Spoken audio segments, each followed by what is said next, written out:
So, would you rather pay up to $10,000 in fines and penalties or go to prison for up to 2 years? I don't know about you, but for me, neither one of those seems pretty enticing. However, as a business owner here in the United States, if I don't stay in compliance with the Corporate Transparency Act, I could potentially be facing 2 years in prison or a $10,000 fine. And if you're a business owner in the United States, or even if you have a business in the United States and you're not in the US, you also could be facing both of those things if you don't stay in compliance with the Corporate Transparency Act. Want to know why? Well, I'm glad you do, because in today's video, I'm going to talk about the Corporate Transparency Act and some things that you need to know to make sure that you actually stay in compliance and that you don't have to worry about that $10,000 penalty, and you definitely don't have to worry about up to 2 years in prison. Before I get into it, let me go ahead and introduce myself. My name is Timalyn Bowens, and I am America's favorite EA.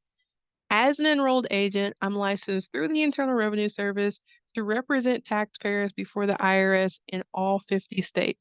But as a matter of fact, I also have clients all over the world that are facing tax issues. I'm also the owner of Bowens Tax Solutions, and we specialize in helping taxpayers that owe the IRS $100,000 or more, or they're actively being audited or levied. So the IRS is all up in their bank account. Okay?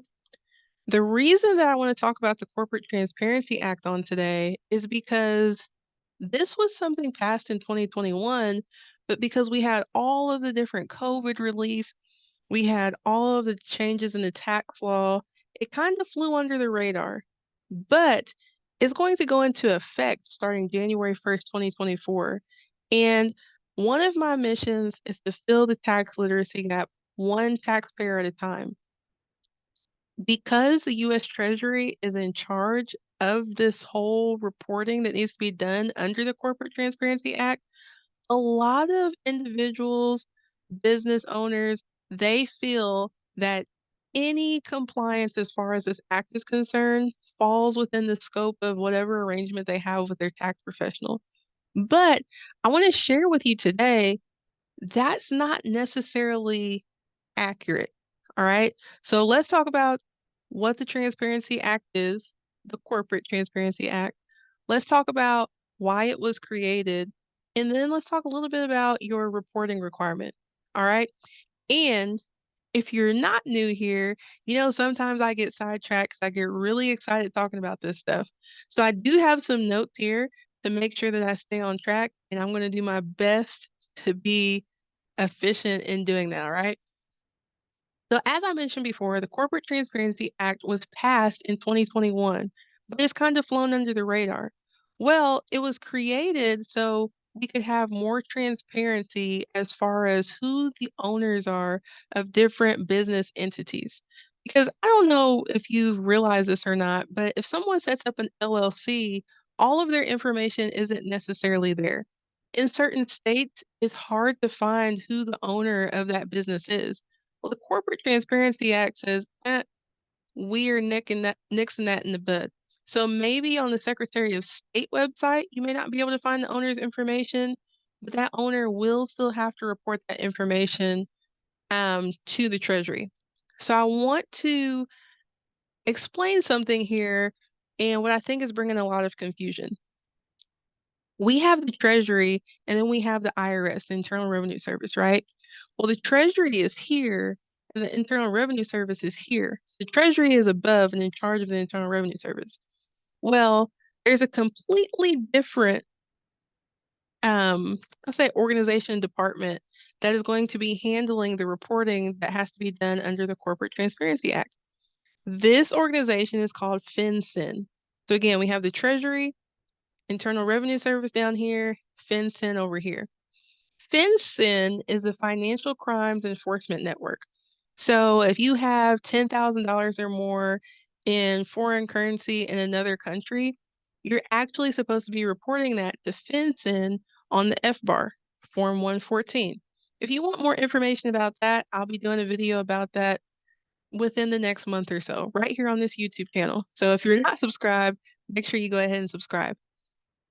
Well, with FinCEN, because they are the Financial Crime Enforcement Network, that's why the reporting for the Corporate Transparency Act falls under them. Because one of the things that we're trying to stop with the Corporate Transparency Act, or I should say the Treasury rather, they're trying to make sure that no money laundering is taking place, no tax fraud, or any other illicit, illegal activities, right? So by reporting who the beneficial owners of the company are, what's going to happen is FinCEN is going to be able to track and make sure that income is being accounted for and taxes are also being paid, right? No tax evasion here. So under the Corporate Transparency Act, one of the things is called the beneficiary owner information reporting. So we're going to have to show those of us that are business owners who the beneficiaries of the business are. Sorry, I'm getting tongue-tied. Instead of me saying the whole thing, I'm going to call it BOI. So BOI, the beneficiary owner information. So with these reporting provisions that are now in place and having that transparency, it's going to enhance the job that the Treasury can do in tracking this money. Now, let me get to my notes really quick because for some people, they're like, well, who has to actually give FinCEN this information? Essentially, it's all businesses. So, according to a report done by the Small Business Administration, which is SBA, there are over 27 million companies. We'll say businesses because sometimes people think companies are huge, right? So, over 27 million businesses that reported as non-employer firms, which means they have no employees. All of those people are going to be affected by the Corporate Transparency Act. But that is who the Corporate Transparency Act is actually targeting. And here's why. When you have something like, let's say, the PPP loans, yes, individuals could apply for those, but the main people that they were supposed to save and help were small businesses that were keeping up with payroll during the pandemic. However, we saw a lot of people that didn't actually have businesses applying for PPP loans and getting that money. Now, could there have been more due diligence done as far as the government's concerned? Absolutely. But with this Corporate Transparency Act, the I almost said IRS, the Treasury is going to be able to track businesses better to see, like, okay, did they actually have employees? Who was the beneficiary of that loan that they got? Who's the beneficiary of all this income that this business is reporting? Are they actually paying taxes on that money? What expenses are being paid? So it gives more of a face with the business. Now, check this out. When we look at who needs to file, anybody that has filed paperwork with their Secretary of State or filed paperwork under any state law or Indian tribe to be able to do business in that state. So that's going to be corporations. That is also going to be LLPs, so limited liability partnerships. And it's going to be our LLCs. When we're looking at who is exempt, our sole proprietors who have not become LLCs are not considered a reporting company. Everybody else, so we have our, like I said, limited liability partnerships. This is going to also include business trust. So we have all of this information going viral on our TikToks, our Instagrams, even here on YouTube that says, hey, create an LLC, write off everything.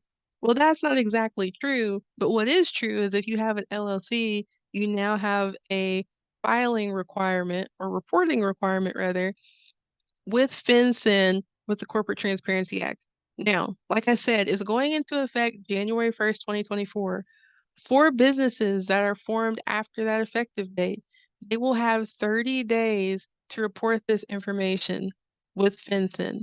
All right. Now, they are looking at making an extension for that, so it's not 30 days. But until then, and you see something else official on the FinCEN website, Just know if your business started after January 1st, 2024, you have about 30 days to get that information in. For the businesses that have already been in existence, you have a little bit later, I should say a little bit longer, to get your paperwork in, just because it's something that we're having to catch up with as business owners because it's not something that's always been. However, because again, this is something the Treasury is doing, and we have FinCEN, Internal Revenue Service, your tax accountant probably is not going to be doing this form for you because really, if you take a look at it, it's something that's considered more legal, right? Something you might want to have an attorney do.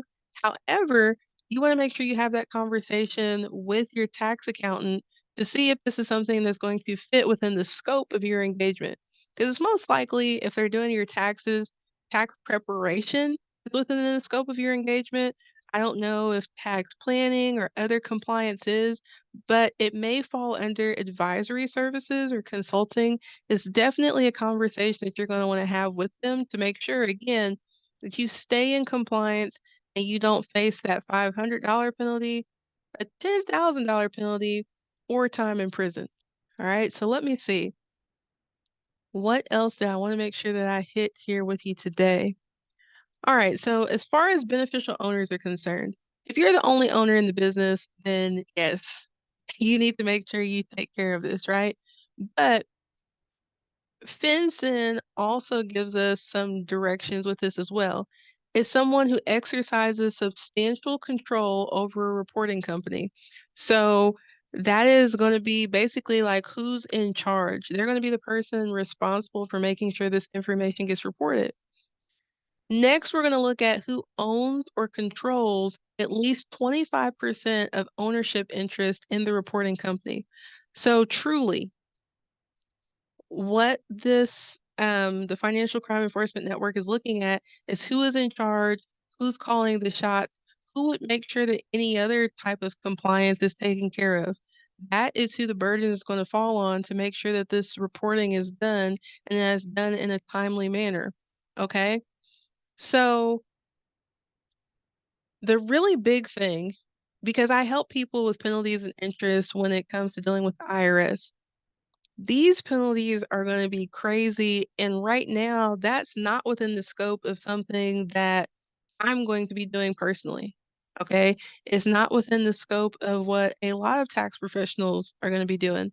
And if you're a tax professional watching this, I want you to make sure that you check with your insurance company to make sure that they are going to even cover you in doing this type of work and helping clients, right? Because sometimes we do things with a good heart, the best of intentions, but if your insurance is not going to cover you to do this type of work, don't do this type of work. Now, as far as making sure that you actually get this done as a business owner, and if you're a tax professional, is most likely you're a business owner too.